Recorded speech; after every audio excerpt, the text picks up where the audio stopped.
നമസ്കാരം. നമ്മൾ ഈ മലയാളികൾക്ക് ഒരു കുഴപ്പമുണ്ട് കേട്ടോ. എന്താന്ന് വെച്ചാല് നമ്മൾ ഏതെങ്കിലും ഒരു ഫീൽഡില് നല്ല മിടുക്ക് കാണിച്ചിട്ടുള്ള ആൾക്കാര് അവര് സൂര്യന് താഴെയുള്ള എന്ത് കാര്യത്തിനെ പറ്റിയും അഭിപ്രായം പറയാൻ മിടുക്കരാണ് എന്നാണ് നമ്മുടെ ഒരു വെപ്പ്. നമ്മൾ അതങ്ങോട്ട് സ്വീകരിച്ചു കളയും. ഉദാഹരണത്തിന് ഇപ്പോ യേശുദാസ് ഗംഭീര ഗായകനാണ്. അദ്ദേഹം ഇല്ലാതെ എത്രയോ പതിറ്റാണ്ടായി മലയാളിക്ക് ഒരു ഒരു ജീവിതമില്ല. അതൊരു ഒരു കാര്യം. പക്ഷെ യേശുദാസിനോട് നിങ്ങൾ ആണവായുധങ്ങളെ പറ്റിയോ ആണവ ഊർജത്തെ പറ്റിയോ ചോദിച്ചാലോ അദ്ദേഹം എന്തെങ്കിലും പറയും. അദ്ദേഹം അതിലൊരു വിദഗ്ധനല്ല. പറയാം, അദ്ദേഹത്തിന് പറയുന്നതിനെ കൊണ്ട് വിരോധമില്ല. ആ അഭിപ്രായത്തെ ചൊല്ലി നിങ്ങൾ 9 മണിക്ക് ചർച്ച സംഘടിപ്പിച്ചാലോ അതിനെപ്പറ്റി തർക്കങ്ങൾ ഉണ്ടാക്കിയാലോ എന്ത് ചെയ്യാൻ പറ്റും? ഈ മട്ടിലാണ് ചില ആളുകളെ വെച്ച് നമ്മൾ അങ്ങോട്ട് പറയും. അങ്ങനത്തെ ഭാഗ്യം കിട്ടിയിട്ടുള്ള ഒരാളാണ് സന്തോഷ് ജോർജ് കുളങ്ങര. അദ്ദേഹം നല്ല ബിസിനസ്സുകാരനാണ്. അദ്ദേഹം ഒരു ട്രാവലറാണ്. അത് ചാനലിൽ കാണിച്ച് മലയാളത്തിലെ ദൃശ്യമാധ്യമ രംഗത്ത് ഒരു പുതിയ വഴി വെട്ടി തുറന്നിട്ടുള്ള ആളാണ്. അത്രയും ഒക്കെ. പക്ഷെ എന്ന് വെച്ച് സന്തോഷ് ജോർജിന്റെ അഭിപ്രായങ്ങൾ എല്ലാ കാര്യത്തിലും ഉള്ളത് എന്തോ വലിയ കാര്യമാണ്, ഇതാണ് ഏറ്റവും ഒരു ഒരു വയസ്സായിട്ടുള്ള അഭിപ്രായം എന്ന മട്ടിൽ നമ്മൾ കരുതിയാൽ എന്ത് ചെയ്യും? അദ്ദേഹത്തിന്റെ യാത്രയും എഴുത്തും പറച്ചിലും ഒക്കെ നോക്കും വളരെ പെരിഫറൽ ആയിട്ടുള്ള ഒരു യാത്രികൻ മാത്രമാണ് അദ്ദേഹം. കേരളത്തിലൊക്കെ എത്രയോ വളരെ ഡീപ്പായി കാര്യങ്ങൾ കാണുന്ന, അത് പങ്കുവെക്കുന്ന, ആ അനുഭവങ്ങൾ പങ്കുവെക്കുന്ന എത്രയോ സഞ്ചാരികളുണ്ട്. അദ്ദേഹം അങ്ങനെ അല്ല എന്നുള്ളത് ഞാനൊരു കുറവായി പറയല്ല, അങ്ങനെ അല്ല എന്ന് പറയുന്നു എന്നുള്ളതേ ഉള്ളൂ. അതിരിക്കട്ടെ, അത് അദ്ദേഹത്തിന്റെ കാര്യമാണ്. പക്ഷെ അദ്ദേഹം ഇങ്ങനെ എല്ലാത്തിനെ പറ്റിയും വളരെ ആധികാരികമായിട്ട് എന്ന മട്ടിൽ പറയല്ലേ, വെൽ സ്റ്റഡീഡ് ആണ് എന്ന മട്ടിൽ പറയാൻ. ഇപ്പൊ ഇത് പറയാനുള്ള ഒരു കാര്യം എന്താണെന്ന് വെച്ചാൽ, ഇപ്പൊ അദ്ദേഹത്തിൻ്റെതായി ഒരു വീഡിയോ പ്രചരിച്ചുകൊണ്ടിരിക്കുകയാണ്. അത് സംഘപരിവാറുകാരും കാസക്കാരും ഒക്കെയാണ് പ്രചരിപ്പിക്കുന്നത്. എന്താന്ന് വെച്ചാല് ഗോദ്രയിലെ തീവണ്ടി അപകടം അത് മുസ്ലിം തീവ്രവാദികൾ, വർഗീയവാദികൾ കത്തിച്ചതാണ് എന്ന് അദ്ദേഹം അവിടെ പോയി കണ്ടെത്തി ആധികാരികമായി എന്ന മട്ടിൽ. ഇത് പറയാൻ വേണ്ടിയല്ല, അദ്ദേഹം ഗുജറാത്തിൽ നടത്തിയ ഒരു യാത്രയെ പറ്റിയിട്ടുള്ള ഒരു എപ്പിസോഡാണ്. അതിലൊരു 3-4 മിനിറ്റ് വ്യാപകമായ തോതിൽ പ്രചരിക്കുകയാണ്. അതായത് സന്തോഷ് ജോർജ് വരെ പറഞ്ഞു ഗോദ്രയിൽ മുസ്ലിം തീവ്രവാദികൾ ഹിന്ദുക്കളെ ചുട്ടുകൊന്നതാണ്, അതിന്റെ തിരിച്ചടിയാണ് എന്ന് ഇവിടെയുള്ള മലയാളികളായിട്ടുള്ള നമ്മുടെ RSS സുഹൃത്തുക്കൾ പ്രചരിപ്പിച്ചുകൊണ്ടിരിക്കുകയാണ്. ഒന്ന് ആലോചിച്ച് നോക്കൂ. അതിന്റെ തിരിച്ചടിയാണ്, അടിച്ചാൽ പിന്നെ തിരിച്ചടി കിട്ടില്ലേ, പിന്നെ കിടന്ന് മോങ്ങുന്നോ എന്നൊക്കെ പറഞ്ഞ് പ്രചരിപ്പിക്കുന്നു. അതിന് ഈ കാര്യം ഉപയോഗിച്ചുകൊണ്ടിരിക്കാൻ. ഓക്കെ, നമുക്ക് ഗോദ്ര കാര്യത്തെ പറ്റി ഒന്ന് നോക്കാം. ഗോദ്രയിലെ തീവണ്ടി അപകടം നിങ്ങൾക്കെല്ലാം അറിയാവുന്നതുപോലെ 2001 ഫെബ്രുവരി മാസം 27 അയോധ്യയിൽ നിന്ന് തിരിച്ചു വരികയായിരുന്ന സബർമതി എക്സ്പ്രസ് ആണ് അവിടെ അപകടത്തിൽപ്പെട്ടിട്ടുള്ളത്. അതിലെ 6-7 കോച്ചുകളാണ്, അതിലാണ് അഗ്നി തീ പടർന്നത്. യഥാർത്ഥത്തിൽ രാത്രി ഒരു 2:30-3 മണിയുടെ മുന്നേ, വെളുപ്പിന് 3 മണിക്ക് മുന്നേ വരേണ്ടിയിരുന്ന ട്രെയിൻ വളരെ വൈകിയാണ് വന്നത്. രാവിലെ 8-8:30 മണിയോട് കൂടിയാണ് വരുന്നത്. അതിന് ഈ ഗോദ്ര റെയിൽവേ സ്റ്റേഷൻ കഴിഞ്ഞ് കുറച്ചുകൂടി പറഞ്ഞാൽ 190 കിലോമീറ്റർ അപ്പുറത്ത് സിഗ്നൽ ഫാലിയ എന്ന ഒരു സ്ഥലത്ത് ഈ ട്രെയിൻ അവിടെ നിർത്തിയിടുന്നു. അവിടെ വെച്ചാണ് തീ പടർന്നത്. ഗോദ്ര റെയിൽവേ സ്റ്റേഷനിൽ വെച്ചല്ല തീ പടർന്നത്. ഈ 2 ബോഗികളാണ് ഏറെക്കുറെ പൂർണ്ണമായും കത്തി നശിച്ചത്. 59 പേരാണ് അതിനകത്ത് വളരെ ദാരുണമായ വിധത്തിൽ കൊല്ലപ്പെട്ടത്. ഈ 59 പേരിൽ 5 പേരെ മാത്രമാണ് തിരിച്ചറിഞ്ഞത്. മറ്റുള്ള ആൾക്കാരെയൊന്നും തിരിച്ചറിഞ്ഞിട്ടില്ല. അതിൽ 19 പുരുഷന്മാരുണ്ട്, 25-26 സ്ത്രീകളുണ്ട്, ബാക്കി കുട്ടികളാണ്. അവർ ഹിന്ദുക്കളാണോ മുസ്ലിങ്ങളാണോ എന്നൊന്നും അറിയില്ല, പറഞ്ഞല്ലോ, തിരിച്ചറിഞ്ഞിട്ടില്ല. ഇതാണ് ആ ഒരു സംഭവം എന്ന് പറയുന്നത്. എന്താണ് ഇദ്ദേഹം പറയുന്നത്? എന്താണ് സംഘപരിവാറിന്റെ ഒരു നരേഷൻ? എന്താണ്? ഈ ഭാഗം മുസ്ലിങ്ങൾക്ക് ഭൂരിപക്ഷമുള്ള ഒരു സ്ഥലമാണ്. അപ്പൊ അവിടെ മുസ്ലിങ്ങൾ ആക്രമിച്ചു, പെട്രോൾ ഒഴിച്ചു, പുറമേ എത്രയോ 150 ലിറ്റർ, പിന്നെ ലിറ്റർ പെട്രോളിലൊക്കെ വ്യത്യാസങ്ങളുണ്ട്, എന്നാലും അങ്ങനെ കത്തിച്ചു എന്ന മട്ടിലാണ്. യഥാർത്ഥത്തിൽ പല അഭിപ്രായങ്ങൾ ഇതിനെ പറ്റിയുണ്ട്. ഈ സംഭവം നടന്ന സമയത്ത് സ്വാഭാവികമായിട്ടും സർക്കാരിന്റെ ഉദ്യോഗസ്ഥന്മാർ, ജില്ലാ കളക്ടർ ജയന്തി രവി എന്നാണ് അവരുടെ പേര്, ഗോദ്ര ജില്ലാ കളക്ടർ ആയിരുന്നു അക്കാലത്ത്. അവർ ആ സംഭവ സ്ഥലത്ത് പെട്ടെന്ന് തന്നെ എത്തുന്നുണ്ട്. അവർ പറയുന്നുണ്ട് ഇതൊരു അപകടമാണ്, അങ്ങനെയാണ്, ഒരു അപകടമാണ്, എങ്ങനെയോ തീ പടർന്നതാണ്, എങ്ങനെയാണെന്ന് അറിയില്ല. അന്നേ ദിവസം തന്നെ ഇന്ത്യയുടെ പാർലമെന്റിൽ അന്നത്തെ നമ്മുടെ പ്രധാനമന്ത്രിയായിട്ടുള്ള വാജ്പേയി പറയുന്നത് ഇതൊരു അപകടമാണ് എന്നാണ് പ്രാഥമികമായിട്ടുള്ള നിഗമനം. ഗുജറാത്ത് സർക്കാർ അന്വേഷിക്കുന്നുണ്ട്, തുടർന്നുള്ള കാര്യങ്ങൾ പിന്നീട് നമുക്ക് പറയാം എന്നുള്ളതാണ്. പക്ഷെ ഉച്ചയോടുകൂടി അവിടെ എത്തിയിട്ടുള്ള നരേന്ദ്രമോദി അദ്ദേഹത്തിന് ഇടം വലമൊന്നും നോക്കാതെ അദ്ദേഹം പ്രഖ്യാപിക്കുന്നുണ്ട് ഇത് ISI എന്ന് വെച്ചാൽ പാകിസ്ഥാന്റെ ചാരസംഘടന, അതിന്റെ ഒരു ഒരു ഒരു മുൻകൈയിൽ അല്ലെങ്കിൽ അവരുടെ പിന്തുണയോടെ നടന്നിട്ടുള്ള ഒന്നാണ്, ഇത് ഭീകരാക്രമണമാണ് എന്ന് അദ്ദേഹം ഫസ്റ്റ് ഓഫ് ഓൾ പറയുന്നു. അപ്പോഴേക്ക് VHPയും ബജറംഗ് ദളും എല്ലാം പിറ്റേന്ന് എന്ന് വെച്ചാൽ ഫെബ്രുവരി 28 ബന്ദ് എല്ലാം പ്രഖ്യാപിച്ചിരുന്നു.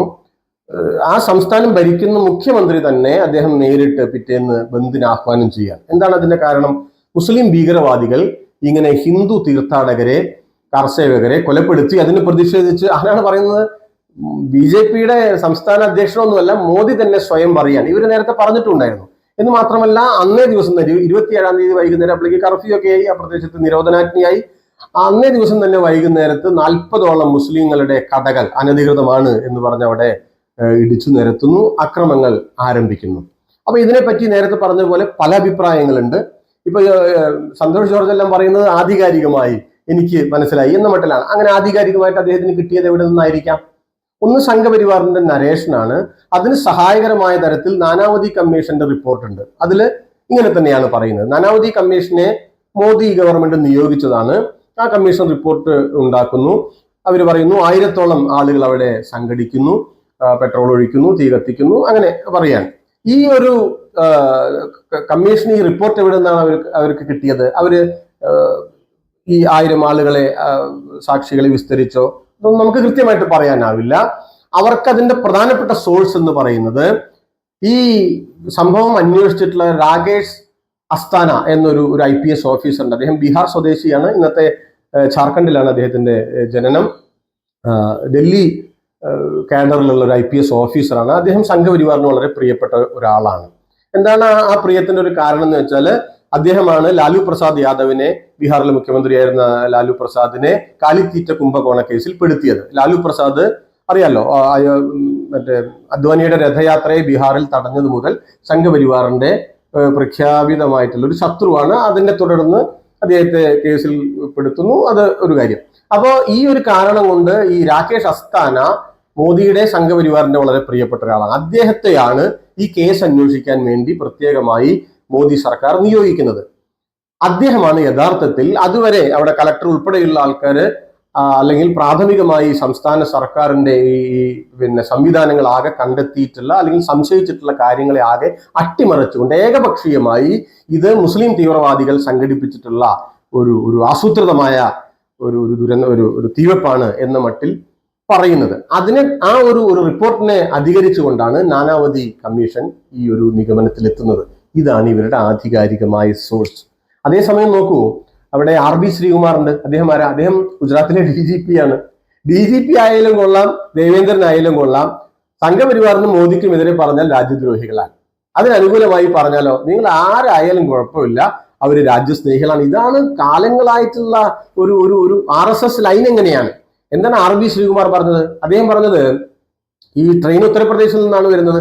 ഉത്തർപ്രദേശിലെ ഇന്റലിജൻസ് മേധാവി ഇദ്ദേഹത്തിന്റെ സഹപ്രവർത്തകൻ സഹപാഠിയോ എന്തോ ആണ്. അപ്പൊ അദ്ദേഹം RB ശ്രീകുമാറിനോട് പറഞ്ഞു എന്ന ശ്രീകുമാർ പറയുന്നതാണ്, ഈ ട്രെയിൻ പുറപ്പെട്ട സമയം തൊട്ടിട്ട് തന്നെ ഈ അതിലുള്ള കർഷകരായിട്ടുള്ള ആളുകൾ കുറച്ച് കുഴപ്പങ്ങളെല്ലാം തന്നെ ഉണ്ടാക്കുന്നുണ്ട്.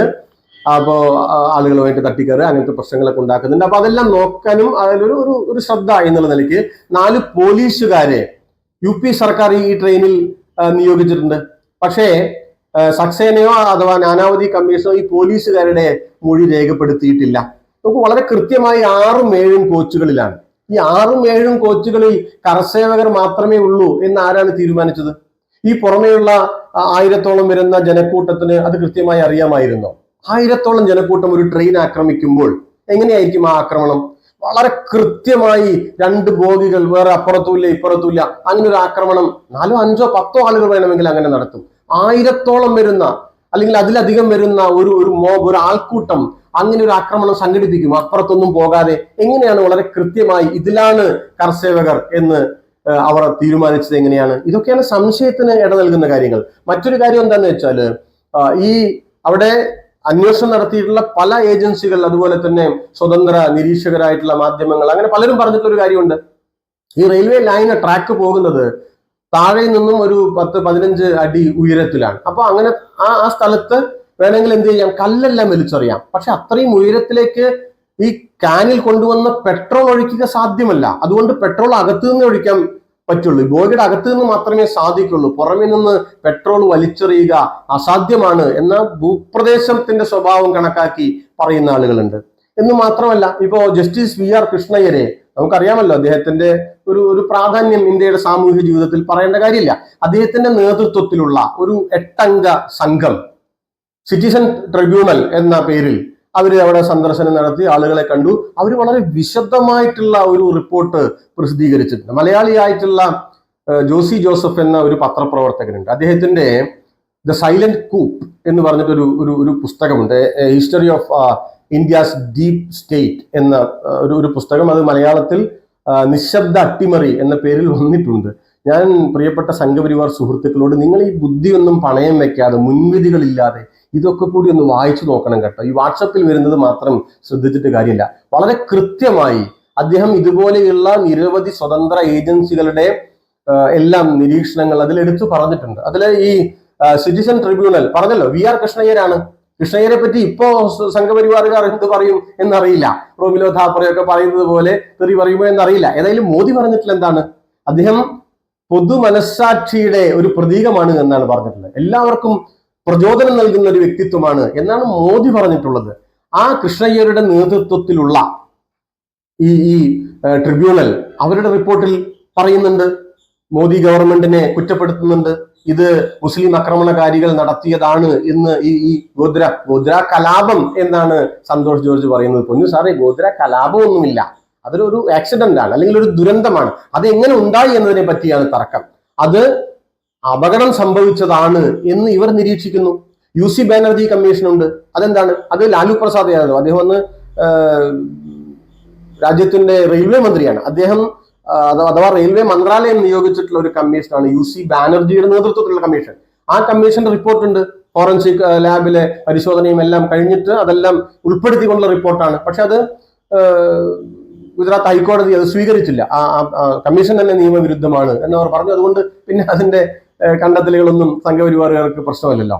അപ്പൊ ഇങ്ങനെ പലരും സംഘപരിവാർ നരേഷന് വിരുദ്ധമായി തെളിവുകളോടെ, ശാസ്ത്രീയമായ തെളിവിന്റെ പിൻബലത്തോടെ ഇത് അപകടമാകാൻ ഇടയുണ്ട് എന്ന് പറയുന്നുണ്ട്. ഇനി കൃഷ്ണയ്യരുടെ നേതൃത്വത്തിലുള്ള ഈ സിറ്റിസൺ ട്രിബ്യൂണൽ, പൗര ട്രിബ്യൂണൽ, അവരുടെ കണ്ടെത്തലിന്റെ ചില കാര്യങ്ങൾ നിങ്ങൾ ശ്രദ്ധിച്ചോളൂ കേട്ടോ. പറഞ്ഞല്ലോ 59 പേരാണ് മരിച്ചത്. ഈ 59 പേർ മരിച്ചപ്പോ ആ ബോഡി ഏറ്റുവാങ്ങിയത് ആരാ? 5 ആളെ തിരിച്ചറിഞ്ഞുള്ളൂ, ബാക്കി ആളുകളെ തിരിച്ചറിഞ്ഞിട്ടില്ല. ബോഡി ഏറ്റുവാങ്ങിയത് VHPയുടെ ഒരു നേതാവാണ്, ജയ്ദീപ് പട്ടേൽ. എന്താണ് അതിന്റെ ഒരു കാര്യം? അവരാണോ ഈ ബോഡി ഏറ്റെടുക്കേണ്ടത് അല്ലെങ്കിൽ ഏറ്റുവാങ്ങേണ്ടത്? അവർക്ക് എന്താണ് ഇതിൽ കാര്യം? എന്നിട്ട് അവർ എന്ത് ചെയ്തു എന്നറിയോ? അവരെ ഈ ഗോദ്രയിൽ നിന്ന് ഈ ബോഡി 59 കത്തിക്കരിഞ്ഞ ശവശരീരങ്ങളുമായി അഹമ്മദാബാദിലേക്ക് പോയി. എത്ര ദൂരമുണ്ട്? 130-140 കിലോമീറ്റർ ദൂരമുണ്ട്. വാഹന വ്യൂഹങ്ങളുടെ അകമ്പടിയോടെ അഹമ്മദാബാദിലേക്ക് പോവുകയാണ്. നഗരത്തിൽ എല്ലായിടത്തും ഈ ബോഡി വെച്ചുകൊണ്ട് പ്രദക്ഷിണം നടത്താൻ, ജനങ്ങളോട് കലാപത്തിന് ആഹ്വാനം ചെയ്യാൻ. തുടർന്നാണ് 2 ദിവസം 28 മാർച്ച് 1 കലാപം നടക്കാൻ. എന്താണ് സിറ്റിസൺ ട്രിബ്യൂണലിന്റെ റിപ്പോർട്ടിലുള്ളത്? വായിക്കാം കേട്ടോ. കത്തിക്കരിഞ്ഞ, തിരിച്ചറിയാൻ പറ്റാത്ത മൃതദേഹങ്ങൾ ഗോദ്രയിൽ നിന്ന് അഹമ്മദാബാദിലേക്ക് വാഹന ഘോഷയാത്രയുടെ അകമ്പടിയോടെ കൊണ്ടുപോകാം എന്ന് തീരുമാനിച്ചത് മുഖ്യമന്ത്രിയാണ്.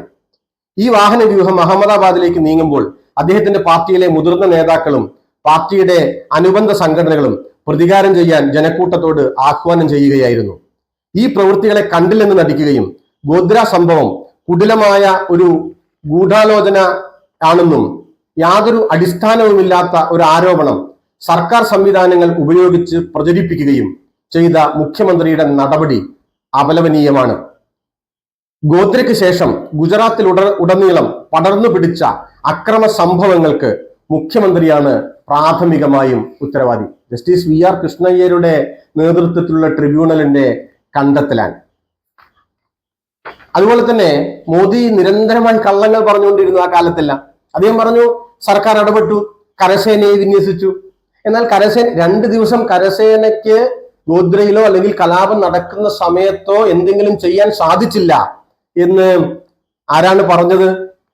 അത് പറഞ്ഞത് സമീറുദ്ദീൻ ഷാ, ലഫ്റ്റനന്റ് ജനറലാണ്. അദ്ദേഹം ആരാണ്? അദ്ദേഹമാണ് കരസേനയെ ഗുജറാത്തിൽ ഈ കലാപം നടന്ന കലാപമല്ല കേട്ടോ, യഥാർത്ഥത്തിൽ വംശഹത്യയാണ്. നമ്മൾ കലാപം എന്ന് പറഞ്ഞുകൊണ്ടിരിക്കുകയാണ്. ഈ വംശഹത്യ നടന്ന 2-3 ദിവസങ്ങളിൽ കരസേനയെ ഈ പ്രദേശത്ത് വിന്യസിക്കാൻ ചുമതലപ്പെട്ട ലഫ്റ്റനന്റ് ജനറൽ അദ്ദേഹം എന്താ പറയുന്നത്? ശ്രദ്ധിക്കൂ. ഫെബ്രുവരി 28 രാത്രിയും മാർച്ച് 1 അതിപ്രധാനമായ സമയം. ആ സമയത്താണ് ഏറ്റവും കൂടുതൽ ആക്രമണങ്ങൾ ഉണ്ടായത്. 1-ാം തീയതി വെളുപ്പിന് 2 മണിക്ക് ഞാൻ മുഖ്യമന്ത്രിയെ കണ്ടതാണ്.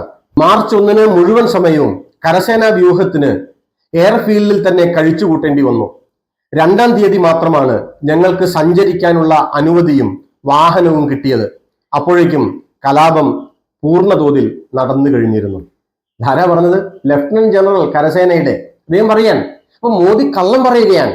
ഈ 2-3 ദിവസം വളരെ നിർണായകമായിരുന്നു. നിങ്ങളൊന്ന് ആലോചിച്ച് നോക്കൂ. എന്താണ് ഇപ്പൊ നമ്മുടെ നാട്ടിലെ സംഘപരിവാറുകാരുടെ ഒരു നരേഷൻ? ഞാൻ നേരത്തെ പറഞ്ഞതാണ്, അടിക്ക് തിരിച്ചടി ഉണ്ടാകുമെന്നാണ്. ഗോദ്രയ്ക്കും 190 കിലോമീറ്റർ അപ്പുറത്ത് നടന്നിട്ടുള്ള ഒരു കലാപം ഇനി നിങ്ങൾ പറയുന്നത് പോലെ ഇത് മുസ്ലിം വർഗീയവാദികൾ നടത്തിയതാണ് എന്ന് കരുതുക. 91 പേരെ പ്രതി ചേർത്ത് കുറ്റപത്രമൊക്കെ ഉണ്ടാക്കി 31-32 പേരെ അതിൽ ശിക്ഷിച്ചിട്ടുണ്ട്. ആ ഒരു കുറ്റത്തിന്, ആ ഒരു കൃത്യത്തിന്, ആ ഒരു ക്രൂരതയ്ക്ക് 190, 140, 150 കിലോമീറ്റർ അപ്പുറത്തുള്ള നരോദ പാർട്ടിയിലെ 97 പേർ എന്ത് പഴച്ചു? അവരെന്ത് പഴച്ചു? അഹമ്മദാബാദ് എത്രയോ 100 കിലോമീറ്റർ അപ്പുറത്തുണ്ട്. അവിടെയുള്ള ഈ ആളുകൾ എന്ത് പഴച്ചു? 2000-ഓളം ആളുകളെയാണ്. അതെല്ലാം മുസ്ലിങ്ങളല്ലേ. 250-ഓളം സ്ത്രീകളെ കൂട്ടബലാത്സംഗം ചെയ്തു. കൂട്ടബലാത്സംഗം ചെയ്യുകയാണ്. എല്ലാം മുസ്ലിങ്ങളാണ്. എത്രയോ ഇരകളുണ്ടല്ലോ. ബിൽക്കീസ് ബാനുവിനെ നമ്മൾ മറന്നോ? 11 പേരാണ്. West bakery case. West bakery ഒരു മുസ്ലിമിന്റെ ഉടമസ്ഥതയിലുള്ള ഒരു ബേക്കറിയാണ്. അതില് തീവച്ചു. അഥവാ ഗോദ്രയിൽ ഈ ബോഗി കത്തിച്ചത് മുസ്ലിം തീവ്രവാദികളാണെങ്കിൽ വെസ്റ്റ് ബേക്കറിയിലെ ഈ മനുഷ്യർ എന്ത് ചെയ്തു? എന്ത് പഴച്ചു? എന്ത് ചെയ്യണം മുഖ്യമന്ത്രി? എന്ത് ചെയ്യണം ഭരണകൂടം, സർക്കാർ, പോലീസ്? എന്ത് ചെയ്യണം? അവരെ ശിക്ഷിക്കല്ലേ വേണ്ടത്? 14 പേരാ മരിച്ചത്. 11 പേർ ഈ കുടുംബാംഗങ്ങളും. അവരെല്ലാം മുസ്ലിങ്ങളാണ്. 3 പേർ അതിലെ ജീവനക്കാരാണ്. അവർ ഹിന്ദുക്കളായിരുന്നു. അത് തീവച്ചവർ അറിഞ്ഞില്ല. ജീവനക്കാരാരാണ് എന്ന് അറിയില്ലല്ലോ. ബിൽക്കീസ് ബാനുവിനെ കൂട്ടബലാത്സംഗം ചെയ്ത് അവർ ഗർഭിണിയായിരുന്നു. അത് ഉള്ളതല്ലേ. 11 പേരെ ശിക്ഷിച്ചില്ലേ? കോടതി ശിക്ഷിച്ചു. അവസാനം ഹൈക്കോടതി അവരെ റിലീസ് ചെയ്തു. ബിൽക്കീസ് ബാനുവിന് വേണ്ടി CPIM ഉൾപ്പെടെയുള്ള രാഷ്ട്രീയ പ്രസ്ഥാനങ്ങൾ സുപ്രീം കോടതിയിൽ അരളി കൊടുത്തു. അവരെ വീണ്ടും സുപ്രീം കോടതി ശിക്ഷിച്ചിരിക്കുകയാണ്. ആരാണ്? ബിൽക്കീസ് ബാനുവിന്റെ ഈ കൂട്ടബലാത്സംഗം ചെയ്ത പ്രതികൾ പുറത്തിറങ്ങിയപ്പോൾ അവർക്ക് സ്വീകരണം കൊടുത്തതാരാ? സംഘപരിവാറല്ലേ, RSS അല്ലേ, BJP അല്ലേ? പച്ചക്കള്ളങ്ങൾ പ്രചരിപ്പിച്ചുകൊണ്ടിരിക്കല്ലേ ഇവർ ചെയ്യുന്നത്. എന്താണ് വാജ്പേയി പറഞ്ഞല്ലോ, ഇത് ഫെബ്രുവരിയിലാണ്. ഫെബ്രുവരി അവസാനം മാർച്ച് 1 ആയപ്പോൾ 2-3 ദിവസം നരേന്ദ്രഭായി ഞങ്ങൾക്ക് അവസരം തന്നു എന്ന് തെഹൽക്കയുടെ ഒളിക്യാമറയുടെ മുൻപിൽ പറഞ്ഞതാരാ? ഇപ്പോ ഈ എമ്പുരാൻ സിനിമയിൽ വില്ലൻ കഥാപാത്രമായി ഇപ്പൊ അദ്ദേഹത്തിന്റെ പേര് ബൽരാജ് എന്നൊന്നാക്കി മാറ്റിയിട്ടുണ്ട്. ബാബുഭായ് പട്ടേൽ ബജ്രംഗളിന്റെ നേതാവാണ്. അദ്ദേഹം നരോദ പാട്ടിയ ഈ കൂട്ടക്കൊലയിലെ ഒരു പ്രതിയാണ്. കോടതി ശിക്ഷിച്ചയാളാണ്. ഇപ്പോ പരോളിൽ നടക്കാൻ അദ്ദേഹം പറഞ്ഞില്ലേ? അതിപ്പോ പ്രചരിച്ചുകൊണ്ടിരിക്കല്ലേ. നിങ്ങൾക്ക് എന്താണ് മറുപടി? ജഡ്ജിനെ വരെ സ്വാധീനിക്കാൻ ഈ ഫയലൊന്നും തുറന്നു നോക്കാതെ ഞങ്ങൾക്ക് ജാമ്യം തരികയാണ്, നരേന്ദ്രഭായി ഇടപെട്ടുകൊണ്ടിരിക്കുകയാണ് എന്ന് അയാൾ പറഞ്ഞതിന്റെ ദൃശ്യങ്ങൾ പ്രചരിച്ചുകൊണ്ടിരിക്കുകയല്ലേ. അപ്പോഴും ഒരു ഭാഗത്ത് അടിക്ക് തിരിച്ചടിയാണ് എന്ന് പറയല്ലേ ചെയ്യുന്നത്. എന്താണ് മാർച്ച് മാസം ആദ്യം മോദി ചെയ്തത്? ദുരിതാശ്വാസ ക്യാമ്പുകളുണ്ട്. ആ ക്യാമ്പുകളിലെല്ലാം മുസ്ലിങ്ങളാണ്. ക്യാമ്പുകൾ അടച്ചുപൂട്ടാൻ തീരുമാനിച്ചു. പിന്നീട് ആ തീരുമാനം മാറ്റി. ഏപ്രിൽ മാസത്തിലാണ് വാജ്പേയി ക്യാമ്പുകൾ സന്ദർശിച്ചത്, ഇന്ത്യയുടെ പ്രധാനമന്ത്രി. ആ നിമിഷം വരെ മുഖ്യമന്ത്രി പോയിട്ടില്ല. ഒരു ദുരിതാശ്വാസ ക്യാമ്പിലും ഗുജറാത്തിലെ മുഖ്യമന്ത്രി പോയിട്ടില്ല. ക്യാമ്പുകൾ സന്ദർശിച്ച് പുറത്തു വന്ന വാജ്പേയി രാജധർമ്മം പാലിക്കണം എന്ന് മോദിയെ ഇരുത്തി പറഞ്ഞില്ലേ? ആര് പാലിക്കണം? നമ്മൾ ആരെങ്കിലും പാലിക്കണമെന്നാണോ? ഗുജറാത്ത് സർക്കാർ, നരേന്ദ്രമോദി രാജധർമ്മം പാലിക്കണം എന്ന് വാജ്പേയി പറഞ്ഞോ ഇല്ലയോ? സംഘികളാണ് മറുപടി പറയേണ്ടത്. പറഞ്ഞു. അദ്ദേഹം രാജിവെക്കാൻ സന്നദ്ധത പ്രകടിപ്പിച്ചു. ആ വിധത്തിൽ നരേന്ദ്രമോദി ഒറ്റപ്പെട്ടു. അദ്വാനിയുടെ എല്ലാം ഒരു കൈയോടെ രക്ഷപ്പെട്ടു. അങ്ങനെയല്ലേ ഉണ്ടായത്? ഇതാണ് വസ്തുത എന്നിരിക്കെ ഈ ഗോദ്ര സംഭവത്തെ മുൻനിർത്തിയാണ് ഈ കലാപം ഉണ്ടായത് എന്ന മട്ടിൽ, അതൊരു അടിക്ക് തിരിച്ചടിയാണ്, അവിടെയും ഇവിടെയും നാശനഷ്ടങ്ങൾ ഉണ്ടായി എന്ന മട്ടിൽ പ്രചരിപ്പിച്ചുകൊണ്ടിരിക്കുകയാണ്. ഞാൻ നേരത്തെ പറഞ്ഞല്ലോ, നരോദ പാട്ടിയ കൂട്ടക്കൊലയിൽ 97 പേരാണ് മരിച്ചത്. ഒരു ഹിന്ദു ഉണ്ടോ? ഞാൻ ഉണ്ടാവണമെന്നല്ല പറയുന്നത്. ഒരു ഹിന്ദുവുമില്ല. തെരഞ്ഞു പിടിച്ച് വോട്ടർ ID നോക്കി, വോട്ടർ പട്ടിക നോക്കി തെരഞ്ഞു പിടിച്ച് ആളുകളെ ചുട്ടുകൊല്ലുന്നു, കലാപം നടത്തി. ആ സമയത്തിന്റെ ഒരു പ്രത്യേകത എന്താണ്? 2001 ഹരേൻ പാണ്ഡ്യ എന്ന BJPയുടെ നേതാവ് ഉണ്ടായിരുന്നു. അദ്ദേഹം കേശുഭായ് പട്ടേലിന്റെ മന്ത്രിസഭയിലെല്ലാം ആഭ്യന്തരമന്ത്രിയായിരുന്ന ഒരാളാണ്. അദ്ദേഹം പറഞ്ഞില്ലേ സ്റ്റേറ്റ് ഗവൺമെന്റിന് വീഴ്ച പറ്റി എന്ന് പറഞ്ഞു. അദ്ദേഹം പിന്നീട് കൊല്ലപ്പെടുകയുണ്ടായി. ഇതുവരെ ആ കൊലപാതകികൾ ആരാണ്, എന്താണ്, എന്തിനു വേണ്ടിയാണ് എന്ന് കണ്ടുപിടിക്കപ്പെട്ടിട്ടില്ല. എത്രയോ കൊലപാതകങ്ങൾ, വ്യാജ എൻകൗണ്ടറുകൾ നരേന്ദ്രമോദിയുടെ നേതൃത്വത്തിൽ സംഘടിപ്പിക്കപ്പെട്ടില്ലേ? ഇപ്പോ കാലം കഴിഞ്ഞു പോയപ്പോ ഇതെല്ലാം മറക്കുകയാണ് എന്ന മട്ടിൽ, ആളുകൾ മറന്നിട്ടുണ്ടാകും എന്ന മട്ടിൽ നിൽക്കുകയാണ്. വാസ്തവത്തിൽ അങ്ങനെ മറക്കാൻ സാധിക്കുമോ? നമ്മൾ മനസ്സിലാക്കേണ്ട ഒരു കാര്യമുണ്ട് കേട്ടോ. ഇവിടെ എന്നെ അമ്പരപ്പിക്കുന്ന ഒരു കാര്യം അഥവാ സങ്കടപ്പെടുത്തുന്ന ഒരു കാര്യം കേരളത്തിലെ ചില സംഘപരിവാറുകാരുടെ ആക്രോശങ്ങളാണ്. അവരുടെ ആക്രോശങ്ങൾ കാണുമ്പോൾ എമ്പുരാൻ സിനിമയിലെ മുന്നേയാണ് ഓർമ്മ വരിക. എന്താണ്? ഒരു സന്ദർഭം കിട്ടുമ്പോൾ, മുന്നേ സിനിമ കണ്ടവർക്കറിയാം, മുന്ന അവരുടെ യജമാനത്തിക്ക് വേണ്ടി ജോലി ചെയ്യുന്ന ഒരു സെർവന്റ് ആണ്. ഈ മുസ്ലിം സഹോദരങ്ങൾക്ക്, സഹോദരിമാർക്ക് അഭയം കൊടുക്കുന്നു അവർ പറഞ്ഞിട്ട്. അവസാനം ആ സമയത്തെല്ലാം എന്താ, വളരെ ഒബീഡിയന്റ് ആയിട്ട് നിൽക്കാൻ സംഘപരിവാർക്കാരെ കയറി വന്ന് ഈ വീട് അഗ്നിക്കരയാക്കി കലാപങ്ങളെല്ലാം നടത്തുമ്പോൾ അവര് തന്റെ യജമാനത്തിയെ വെടിവെച്ച് കൊല്ലുമ്പോൾ ആ മൃതദേഹത്തിന് മുകളിൽ ചവിട്ടി നിന്ന് അട്ടഹസിച്ച് നൃത്തം വയ്ക്കുന്ന ഒരു മുന്നയുണ്ട്. കേരളത്തിലെ സംഘപരിവാറുകാർ യഥാർത്ഥത്തിൽ മുന്നയാണ്. അത് നമ്മൾ നല്ലതുപോലെ മനസ്സിലാക്കണം. ഒരു തഞ്ചം കിട്ടിയാൽ പക്കം പാർത്തിരിക്കുന്നവർ മതേതര കേരളത്തിന്റെ നെഞ്ചത്ത് ചവിട്ടി നൃത്തം വയ്ക്കും. ഇപ്പോൾ അവർക്കതിന് സാധിക്കുന്നില്ല എന്നതാണ് വസ്തുത. അതുകൊണ്ട് നിങ്ങൾ ഈ വ്യാജ പ്രചരണങ്ങൾ അവസാനിപ്പിച്ച് വസ്തുതാപരമായി, യുക്തിസഹമായി, ചരിത്രപരമായി കാര്യങ്ങളെ കാണാൻ ഒന്ന് പരിശ്രമിക്കണമെന്ന അഭ്യർത്ഥന മതേതര കേരളത്തിന്റെ അഭ്യർത്ഥനയാണ്. വാട്സാപ്പിൽ നിന്ന് കിട്ടിയത് മാത്രം പ്രചരിപ്പിച്ച് വിശ്വസിച്ച് ഈ നാട്ടിൽ വെറുപ്പ് പ്രചരിപ്പിക്കാൻ നിൽക്കരുത് എന്ന് ഈ നാട്ടിലെ സകല സംഘപരിവാറുകാരോടും കേരളം ഒറ്റക്കെട്ടായി ആവശ്യപ്പെടേണ്ട ഒരു സമയത്താണ് നമ്മൾ ജീവിക്കുന്നത്.